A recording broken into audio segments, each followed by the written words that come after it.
This black woman has no business being on this plane. People like her are always violent. Amanda Whitmore shouted, pointing at a black woman opposite her. I don't know how she got on this line, but I'm not getting on this flight until she is arrested and removed. She's obviously sneaking her way into first class because she does not belong here. Amanda, a white woman who carried herself with unwavering self-importance, continued. Her manicured nails gripped the handle of her designer purse. Her expression, one of pure disgust, stood there, furious, eyes burning with entitlement, her voice echoing across the boarding gate. The airport was bustling, filled with tired travelers, eager for their flights, but her voice cut through the noise like a knife. Heads turned. Conversation stopped. Some passengers glanced at each other, hesitant, unsure whether to step in or step away. Others watched with interest, quietly forming their own opinions. Standing in the middle of it all was Vanessa Sinclair, a young black woman. Vanessa Sinclair didn't need to raise her voice. She didn't need to argue or prove herself. Her presence alone spoke volumes that Amanda had just made the biggest mistake of her life. As we delve into this story, tell us where you are watching from in the comments and click on the subscribe button if you are against injustice and wrongful treatment. Vanessa Sinclair was an elegant, intelligent, and composed, effortlessly beautiful. A black woman who had built her success with resilience, not privilege. And yet, to the untrained eye, to someone blinded by their own assumptions, she was just another ordinary passenger.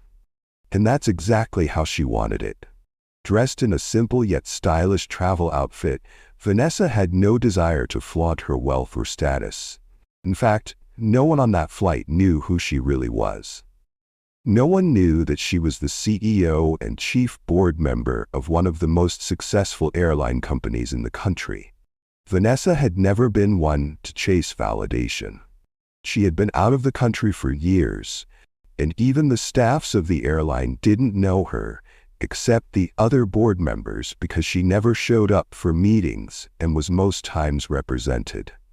Vanessa recently flew in a week before, and now she decided to fly her airline anonymously. She did it to see everything firsthand, to make sure her airline treated every passenger fairly, as she had witnessed bias before. She had seen how people were treated differently based on how they looked, how they dressed, how much others assumed they were worth. But what Amanda Whitmore didn't realize was that Vanessa wasn't just another passenger. She was the last person you wanted to underestimate. And then there was Amanda Whitmore, a woman who walked through the world as if it belonged to her. Wealthy, privileged, arrogant. Amanda Whitmore had spent her life controlling the spaces around her. And the moment she saw Vanessa standing in that line, waiting to board that plane, she decided, without hesitation, without reason, that she didn't belong. She had built an entire life around the idea that she was superior, that she deserved more because she's white, and that people like Vanessa should know their place. The first-class boarding line moved smoothly, passengers adjusting their bags, checking their tickets, making last-minute phone calls before stepping onto the plane. And then there was Amanda Whitmore, standing at the front of the line, scanning the crowd, her sharp eyes moving with a sense of entitlement. Then she saw Vanessa Sinclair. A simple outfit, no designer labels, no expensive jewelry, no obvious display of wealth. To Amanda, Vanessa didn't belong. She barely glanced at Vanessa's face before her mind was already made up. She was certain she had just spotted an employee who had no business standing in this line. So, without hesitation, without a second thought, without even asking a single question, Amanda gave an order. You. Vanessa turned, her expression neutral. Take these bags and load them properly. And be careful, I don't want scratches on my luggage. There was no question in Amanda's tone, just expectation. Passengers nearby paused mid-conversation, some glancing at each other, some looking away. No one spoke up. No one corrected her. And Vanessa? She didn't react the way Amanda expected. There was no hesitation, no confusion, no awkward fumbling. She simply looked at Amanda, her expression unreadable. And then, she smiled. "I'm a passenger just like you." Her tone was calm, even unbothered, but Amanda's face twisted with disbelief. She let out a short, dry laugh. "Oh, come on. We both know that's not true." Vanessa didn't respond. She simply held her ticket in hand, waiting. Amanda's annoyance turned to impatience. She took a step closer, lowering her voice, but not in a way that made it any less venomous. "I don't know what kind of stunt you're trying to pull here, but you're in the wrong line." So, in true Amanda fashion, she did what she always did when she wanted something handled. She flagged down an employee. Her hand shot up, and within seconds, a flight attendant approached. Sarah, young, professional, and clearly tense at being dragged into whatever was happening. "Is there a problem, ma'am?" Amanda let out an exasperated sigh, gesturing toward Vanessa as if she were discussing a misplaced item. "Yes, actually, there is." Passengers nearby pretended not to listen, but their ears were tuned in. Amanda continued, speaking as if Vanessa wasn't even standing there. "This woman is trying to board first class. I don't know how she got here, but I think she's confused." Sarah blinked, glancing between Vanessa's composed expression and Amanda's unwavering arrogance. She turned to Vanessa. "Ma'am, do you have your boarding pass?" Vanessa wordlessly handed it over. Sarah scanned the ticket, checked the seat number, looked at Vanessa again. Then she turned back to Amanda. "She's a first-class passenger, ma'am. Everything checks out." Sarah was a young professional, but visibly nervous. She recognized Amanda instantly. The kind of frequent flyer who demanded extra perks, filed unnecessary complaints, and expected the world to bend to her will. "Ma'am, every passenger here has been properly screened. If she's in this line, she has the right to be here." Amanda let out a dramatic, exasperated laugh. "You've got to be kidding me." "Well, that just doesn't make sense." Passengers exchanged uneasy glances. Sarah tightened her grip on the scanner, her discomfort clear. "Ma'am, I assure you, her seat is in first class. Everything is in order." Amanda crossed her arms. "No, I don't think it is. I want to speak to a supervisor." Sarah hesitated.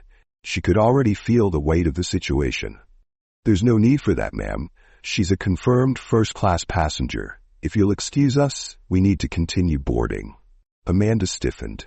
Sarah had cut off her authority, denied her the power she was used to having. And that was unacceptable. But before she could snap back, before she could make an even bigger scene, she noticed something. The other passengers. They were watching. And now it wasn't just unease in their faces, it was judgment. Not toward Vanessa, toward her. And Amanda hated being embarrassed even more than she hated being wrong. So, with a sharp inhale, she forced a tight smile. "Fine." Her voice was clipped, sharp, but she backed down, for now.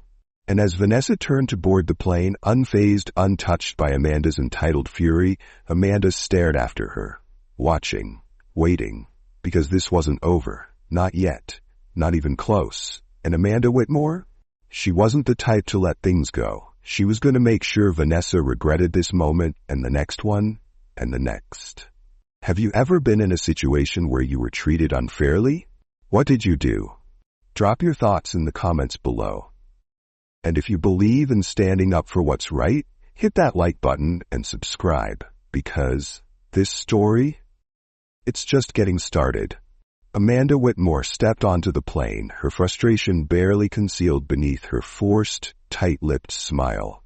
She had just been humiliated at the boarding gate, and she was still seething over it. She had expected Vanessa to back down, to move aside like so many others had done before when confronted by her authority, but instead, Vanessa had simply stood there, unshaken, untouched by Amanda's words.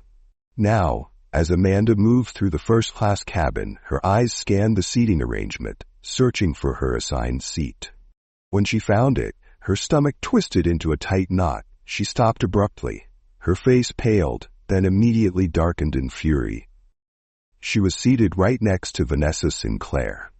For a brief moment, she simply stood there staring at the seat as if it had personally offended her.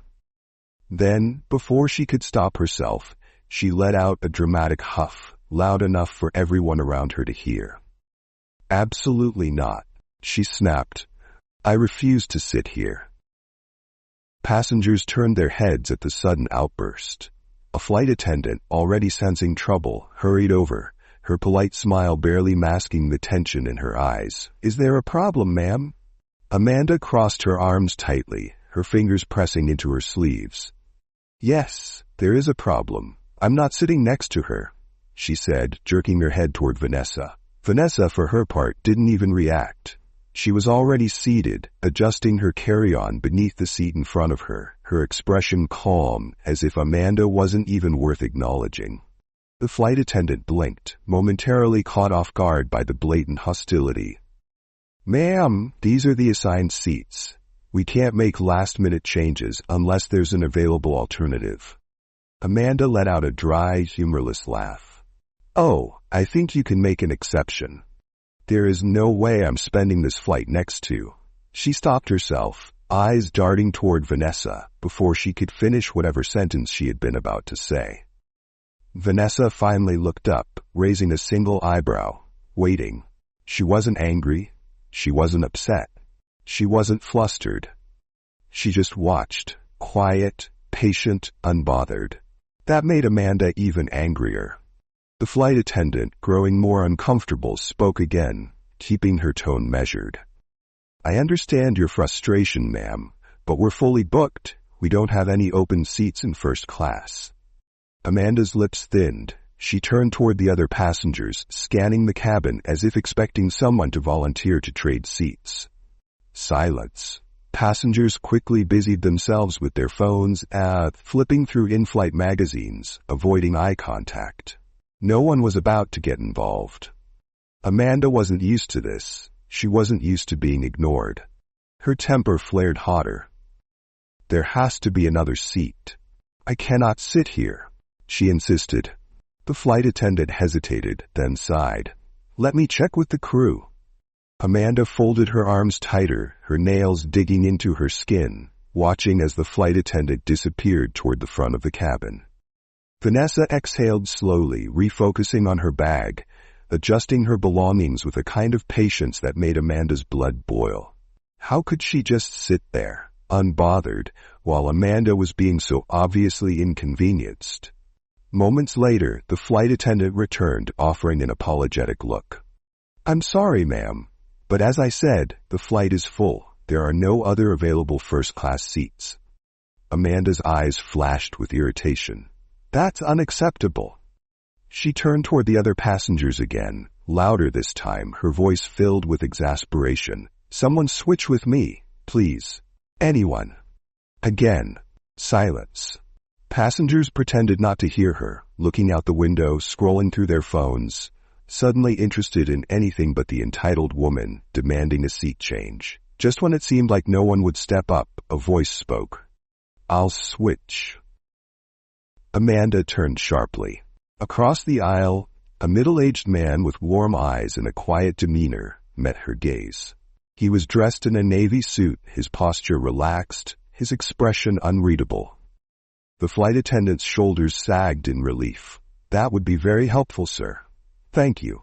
Amanda straightened, a smug smirk creeping onto her face. Of course, someone had finally given in. People always did, eventually. The man stood, gathering his things. Amanda wasted no time, snatching her carry-on from the overhead bin and sliding into her new seat, as far from Vanessa as possible. As she settled in, she allowed herself to breathe again, her body relaxing into the cushioned seat. She had won. Again, or so she thought. Vanessa remained, as poised as ever, turning her attention back to her belongings, preparing for the flight as if none of this had ever happened. Amanda clenched her jaw. But she wasn't done yet. Not by a long shot. The tension between Vanessa and Amanda had settled into something cold and unspoken. It wasn't loud, not anymore. It was the kind of hostility that simmered beneath the surface, the kind that didn't need words. Amanda had made it clear she wanted Vanessa gone, removed, erased from her presence entirely. But Vanessa, she wasn't here to fight for space that already belonged to her. The final boarding announcements played over the intercom as passengers made their last-minute adjustments, slipping their carry-ons into the overhead bins before settling into their seats. Vanessa stood, reaching for her luggage.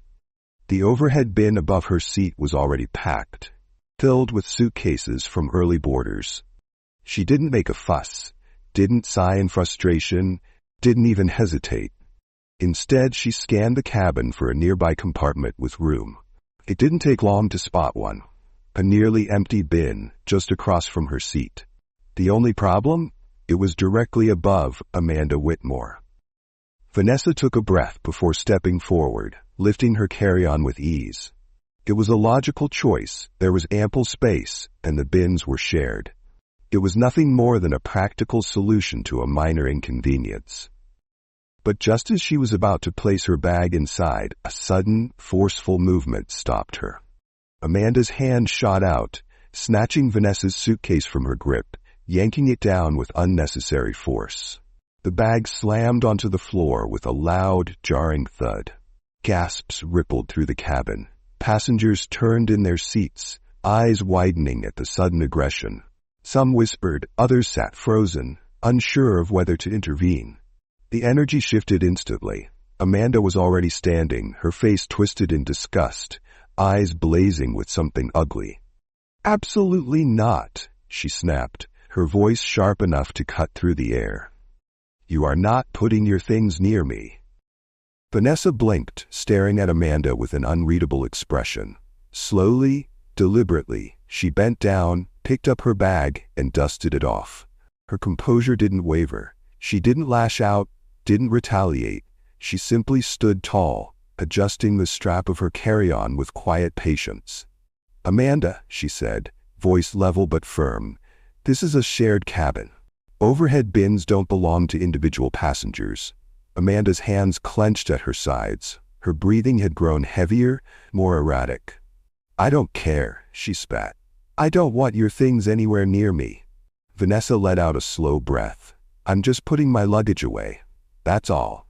But Amanda wasn't listening. She was spiraling.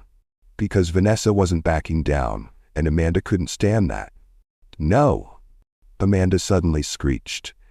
Before anyone could process what was happening, she grabbed Vanessa's carry-on with both hands and hurled it forward, violently, aggressively, like she was disposing of something filthy.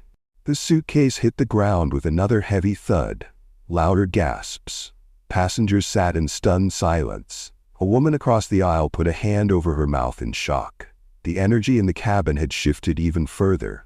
It wasn't just discomfort anymore, it was disbelief. But Amanda wasn't done. Vanessa bent down once more, retrieving her bag, her patience thinning now. She didn't argue, didn't shout. She simply reached for the handle. And that's when Amanda did the unthinkable. With a furious shriek, Amanda snatched the suitcase again. And this time, she threw it off the plane.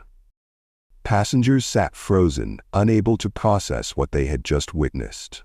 Vanessa's carry-on tumbled through the open boarding door, landing with a heavy thud on the jet bridge below. A stunned flight attendant who had just been returning to the cabin stopped mid-step, her jaw slack. A crew member at the gate turned, eyes darting from the fallen suitcase to Amanda, who stood there, chest heaving, hands shaking, wild-eyed. The silence that followed Amanda's reckless, unforgivable act was deafening. Vanessa's suitcase lay discarded outside the plane, tossed like garbage, and the passengers, the flight crew, the entire first-class cabin, everyone had seen it. But Amanda? She wasn't sorry. She didn't feel remorse. Didn't feel embarrassed. If anything, the sight of Vanessa standing there, still calm, still composed, still refusing to react the way Amanda wanted her to, that infuriated her even more. Because Amanda wanted a scene. She wanted Vanessa to break. She wanted to see her flustered, humiliated, defeated. And yet, Vanessa just stood there, unshaken. What if you were in Vanessa's shoes? What would you have done at this point? Tell us your thoughts in the comment, and don't forget to click on the subscribe button now. That was the final straw. Something inside Amanda snapped. With a growl of frustration, she lunged forward. "You need to move!" she snapped, shoving her hands toward Vanessa in an attempt to push her away from the aisle. But Vanessa was done being silent. Before Amanda's hands could make contact, Vanessa's own arms shot up, her grip firm as she caught Amanda by the wrists, stopping her mid-motion. The shift in power was immediate. Amanda's entire demeanor changed. Her eyes widened, realization dawning too late that she had pushed too far. She wasn't in control anymore. Vanessa's fingers held Amanda's wrists firm but not forceful. She wasn't attacking her, she was stopping her. But Amanda's face contorted into something vicious.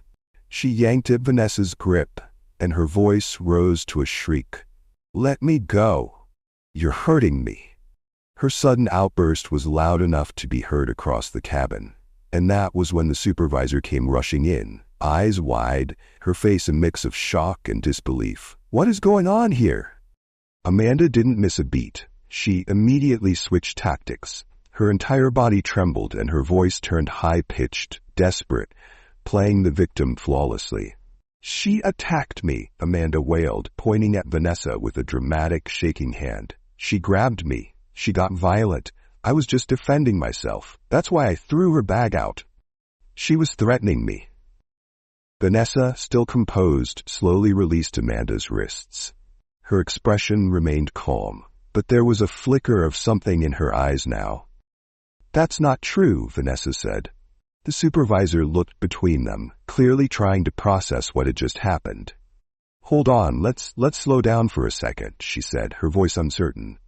"Miss Sinclair, did you?" Amanda cut her off before she could even finish. "She's violent," she shouted, her voice shrill with manufactured fear. "She needs to be removed from this plane. Arrest her." Vanessa, however, said nothing. She didn't argue, didn't defend herself, because she didn't need to.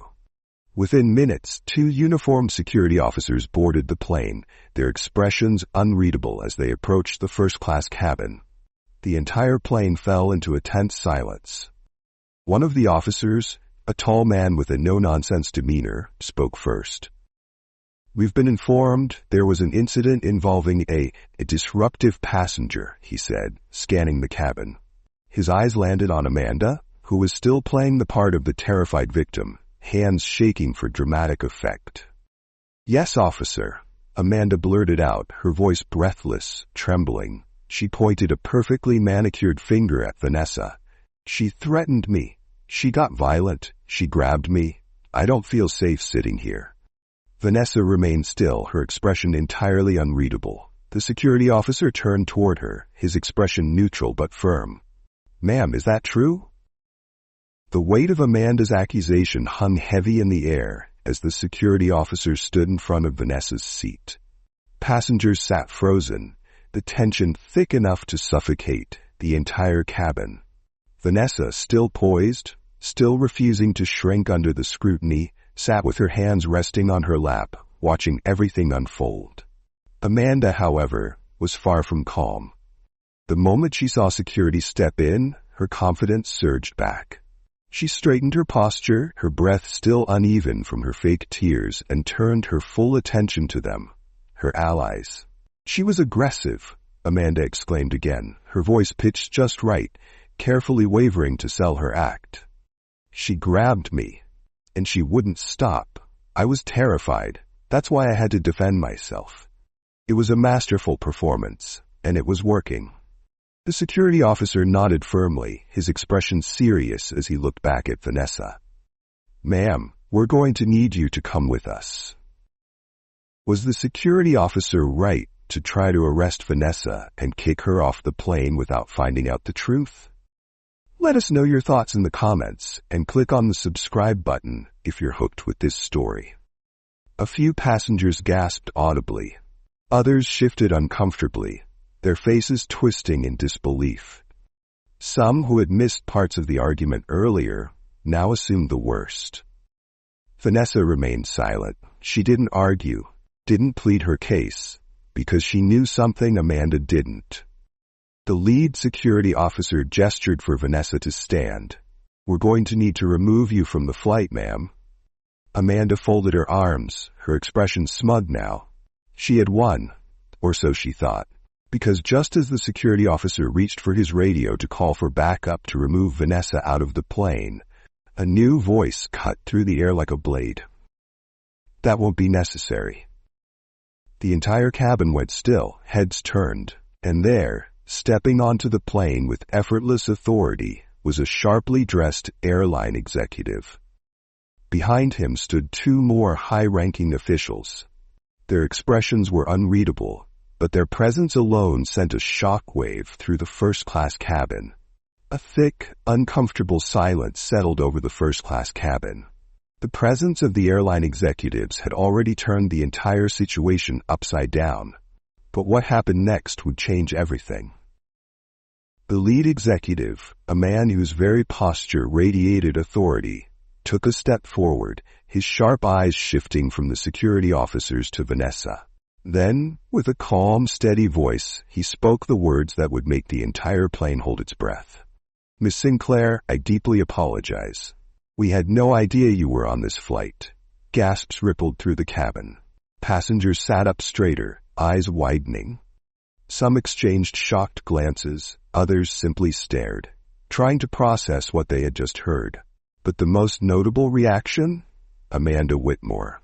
Her face went ghostly pale. Her posture stiffened. She felt a cold sweat creep up her spine, because that name rang in her ears like a warning bell. "Miss Sinclair," she swallowed hard. "Wait, what?" Amanda stammered, looking between Vanessa and the executive. "Miss Sinclair? What? Who is she?" The executive's gaze snapped toward Amanda, and for the first time since she boarded this flight, Amanda felt something she wasn't used to feeling. Fear. His expression was stone cold. "You just harassed and attempted to remove the CEO and chief board member of this airline from her own flight." Dead. Silence. Amanda's heart stopped. Passengers erupted into hushed whispers, turning toward Vanessa with fresh, stunned expressions. "Board member? She owns this airline? No way. Oh my God, she's literally the CEO?" Amanda's mouth opened, but no words came out.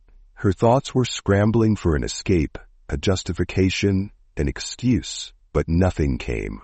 She had spent the last hour trying to assert her power over a woman who had more power than she could ever dream of. And now, everyone knew it. Amanda felt the eyes on her. Not in admiration, not in sympathy, but in judgment. Passengers who had ignored the situation earlier, they were now fully engaged. People who had quietly agreed with Amanda's behavior, now they were pretending they hadn't, because nobody wanted to be on the wrong side of history. Amanda's breath was shaky as she desperately tried to regain control. I didn't know," she blurted out, her voice suddenly much smaller, weaker. "I thought..." But before she could finish, Vanessa stood. For the first time since Amanda tried to push her, since Amanda lied, since Amanda threw her bag off the plane, Vanessa rose from her seat with absolute control. And then she looked Amanda directly in the eye. The entire plane was watching, and Vanessa only said one thing. "That's exactly the problem." Amanda's lips parted slightly. Vanessa's gaze never wavered. "You didn't know, but you assumed." A hush fell over the cabin. Those words sank deep, not just into Amanda, but into everyone who had stood by, remained silent, or agreed with her. Because that was it. That was the truth Amanda had spent her entire life avoiding. Amanda wasn't wrong because she didn't know who Vanessa was. She was wrong because she assumed that Vanessa was less than her. She assumed she didn't belong. And now, she was paying for it. Amanda's lips trembled. She wasn't the one in control anymore. She wasn't the one who got to decide how this ended. She wasn't the one who had power in this room. Amanda's voice cracked. She swallowed. Her fake confidence completely shattered. "I didn't mean, please, can we just..." Her hands clenched and unclenched at her sides. "I made a mistake." but no one defended her. Not the passengers, not the flight attendants, not even the security officers, who now looked at her differently. Amanda Whitmore, for the first time in her life, was alone. The lead security officer sighed and took a step forward, his voice professional but firm. "Miss Whitmore, you will be removed from this flight immediately." Amanda snapped her head toward him, panic surging in her chest. "What? No, you can't do that." She turned to Vanessa, frantic now. "Tell them, please." I swear I didn't." "But Vanessa?" She didn't say another word, because she didn't need to. Amanda's own actions had already spoken for her. The flight attendant who had originally been hesitant now stood with quiet satisfaction. She wouldn't be defending Amanda either. The whispers among the passengers turned into murmurs of approval. "Yeah, get her out of here. This is what she deserves. I'm embarrassed I didn't say something earlier." Security reached for Amanda's arm, and that's when it all fell apart. No, this isn't fair. I'm the victim here." Amanda shrieked, her voice rising in desperation. But it didn't matter. The entire first-class cabin watched as Amanda Whitmore, who once held herself so high, so untouchable, so above everyone else, was now being escorted off the flight. Passengers began clapping. The sound of cheering rang through the cabin. Amanda was still screaming, still trying to control a situation she had already lost. But now, nobody was listening. And as she disappeared from sight, Vanessa exhaled slowly and sat back down. The flight attendant approached carefully, her voice softer this time. "Miss Sinclair, is there anything we can do to make this right?" Vanessa, still composed, shook her head with a small smile. "No, I think the lesson has already been taught." The murmurs in the cabin turned into quiet respect, and for the first time since this entire ordeal began, the plane finally felt peaceful. Amanda Whitmore had always believed she was untouchable. She had walked through life believing that the rules did not apply to her, that she could push boundaries, demand special treatment, and get away with behavior others would be punished for. But today, that illusion had crumbled. And it was crumbling even further. The moment she was dragged off the plane, kicking and screaming, Amanda thought the worst was over. That she could salvage the situation somehow, that she could complain to the right people, demand a refund, call her lawyer, anything to make this go away. She was wrong. A voice called out, "Miss Whitmore." Amanda turned sharply, her head snapping toward the sound of her name. And there, waiting for her, standing tall in a tailored suit, was the lead airline executive. He held a folder in one hand, a neutral yet cold expression on his face. Amanda's stomach clenched. The airline weren't about to let her walk away without consequences. Amanda straightened her posture, summoning the last of her bravado. She smoothed her blouse, lifted her chin, and plastered on a smug expression. "Oh, finally," she huffed, placing a hand on her hip. "I need to file a complaint about that entire ordeal. I was mistreated. No, I was harassed on that plane." The executive didn't blink, didn't react, didn't even seem remotely interested in what she had to say. Instead, he extended the folder to her. "Ms. Whitmore," he said, his voice cool, emotionless, final. "Effective immediately, you are permanently banned from all future flights on this airline." Amanda froze. For a moment her brain refused to process the words. Her mouth opened, closed, opened again, but nothing came out. She felt the world shift beneath her feet. Then, like a volcano erupting, the shock gave way to rage. "What? You can't do this to me!" she shrieked, her voice carrying across the entire terminal. Heads turned. Passengers waiting for their flights lifted their heads from their phones. People from different gates peered over, curious. Some already had their cameras out, recognizing her as the woman who was just kicked off that flight. The executive, completely unfazed, gave a slow, measured nod. "Actually, we can." He tilted his head slightly. "And we just did." Amanda's entire body shook. Her fists clenched, her face turning a shade of red that almost looked unnatural. You think I'm just going to accept this? I have connections. I'll have your job for this. Passengers watching gasped and muttered. Some started laughing, because Amanda sounded ridiculous. And the executive, he looked downright bored. Miss Whitmore, he said, his tone not changing in the slightest, this airline has a zero-tolerance policy for harassment, discrimination, and unruly behavior. Your actions today have resulted in a permanent travel ban across all our flights, effective immediately. You will receive an official notice via email, and any attempt to book a future ticket will be automatically declined. Amanda was shaking now. The reality was finally sinking in. No, she screamed, stomping her foot like a child. No, no, no. I'm the victim here. People in the terminal openly laughed now. A teenager whispered to her friend, "Does she actually think this is helping?" A middle-aged woman scoffed, shaking her head. She did this to herself. And the recording? It was already spreading. Amanda, for the second time today, had created her own downfall. And this time, there was no recovering from it. The executive sighed, clearly done with her tantrum. He motioned to security. "Please escort Miss Whitmore out of the terminal." Amanda gasped, horrified. "No, you can't. I have a flight to catch. I have places to be." One of the security officers calmly took her by the arm. "Not on this airline, ma'am." And just like that, Amanda Whitmore, the woman who thought she ruled first class, the woman who had spent her entire life demanding special treatment, the woman who had tried to remove the CEO of the airline from her own flight, was now being dragged out of the airport like an unruly child. Passengers in the waiting area? They clapped. Some even cheered. A businessman shook his head with a chuckle. "I love to see karma in real time." A woman whispered to her friend, "She's definitely going viral." And Amanda? Her final words before she disappeared from sight? "I'll sue you. I'll sue this whole airline. This isn't over." But even she knew it was over, because she wasn't just kicked off a flight. She wasn't just humiliated. She wasn't just banned from an airline. She had been exposed. And in the age of social media, that was something she would never escape. The world had turned against her. Now she was a joke. Her name was everywhere.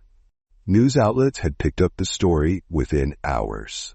The viral clips of her tantrum on the plane, her screaming meltdown at the gate, and the smug confidence draining from her face when she learned who Vanessa Sinclair really was, all of it had spread across every social media platform imaginable.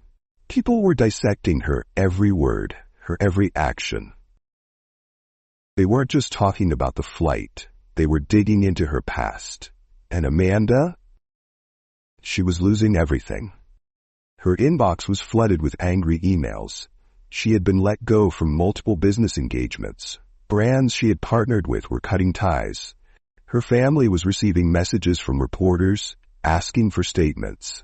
She had gone from living a life of privilege to becoming one of the most hated women on the internet. And now? She had one option left. The apology video. The camera clicked on. A dimly lit room. Amanda sat in front of a blank wall, her face bare, her eyes red-rimmed from what appeared to be hours of crying. She sniffled, wiping at her cheek, her breath shaky as she looked directly into the lens.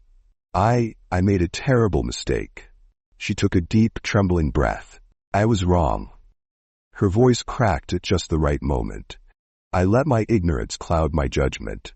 I never meant to hurt anyone, but I see now that my actions were inexcusable, and I take full responsibility." A single tear slipped down her cheek.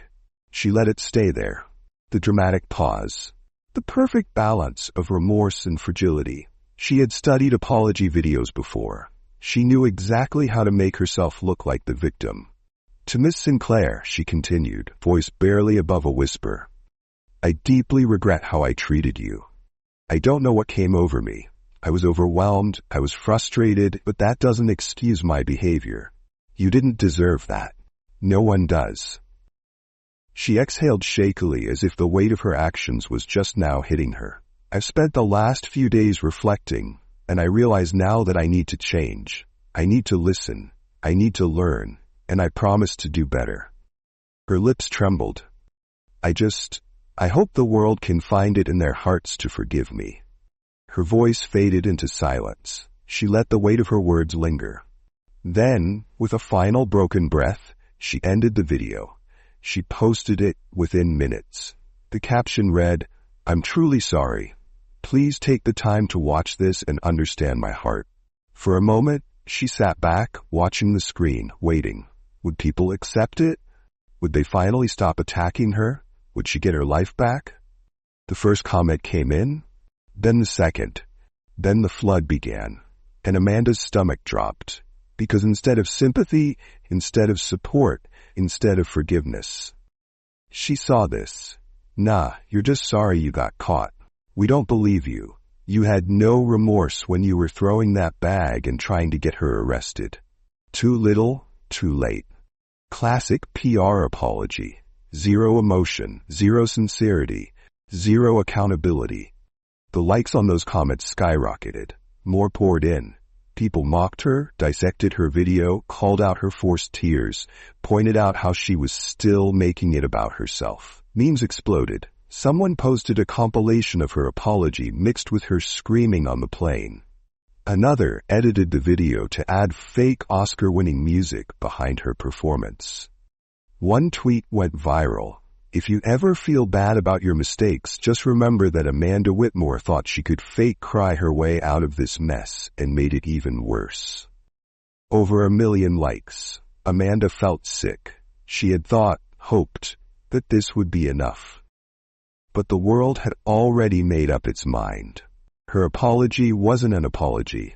It was damage control, and nobody was buying it. The downfall of Amanda Whitmore was officially complete. Do you think her apology video should have been accepted? Let us know in the comments. And if you love this story, hit the subscribe like button for more powerful stories like this. See you in the next story.